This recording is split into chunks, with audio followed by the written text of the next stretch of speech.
Hey, good morning, everybody out there in YouTube land. Where are we this morning?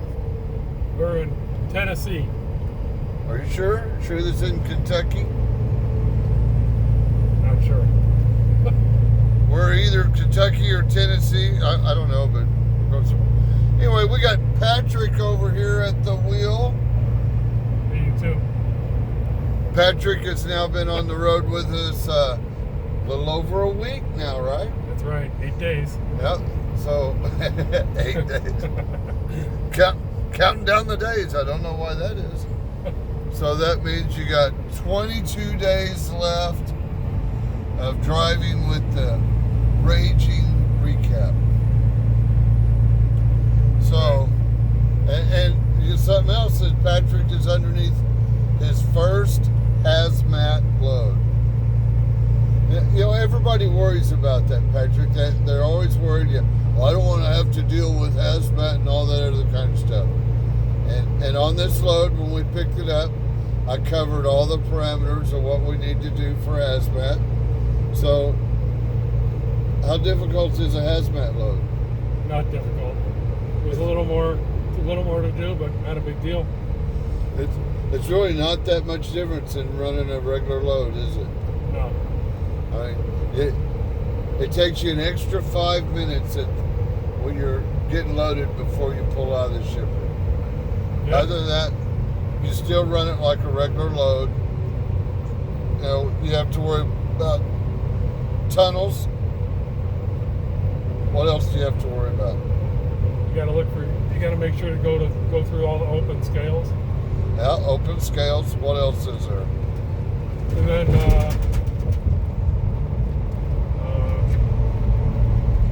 Railroad tracks. oh, you gotta stop at all the railroad tracks.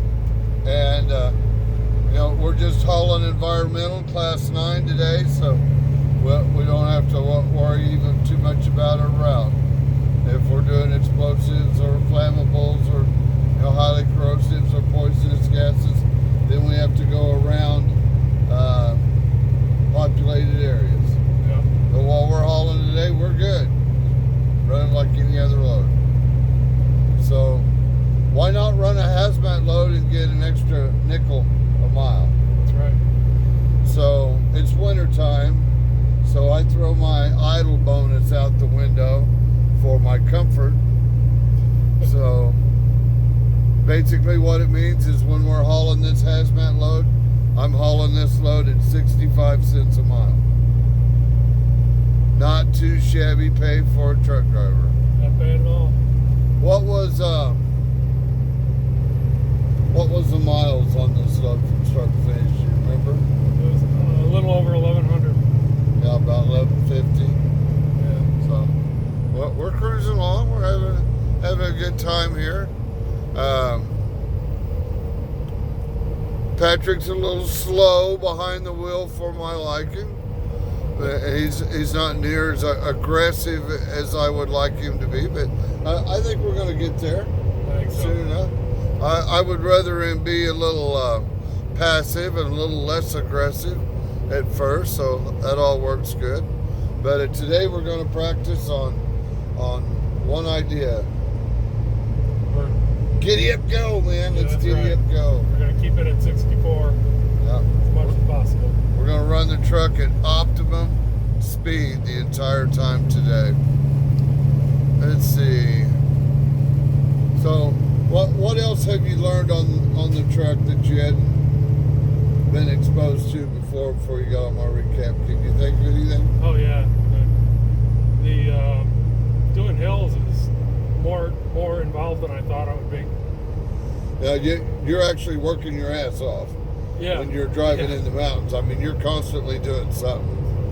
You have to majorly be on top of your game. And you have to anticipate the next step. You know, and that's what makes it rough as a trainer is when I'm telling you to do things, I'm already one step behind the curve. Yep. So those things become difficult. Also, we're not running an ELD. No, we're not. We broke it. Yeah. So we've actually got to get back to Minneapolis before we hit our 8-day mark, so we can get the ELD. The unit has actually got to be replaced in this one. Let's see. What else we got? Oh, we had a pretty good night the other night. We had shut down. What was that place called? We went out and ate.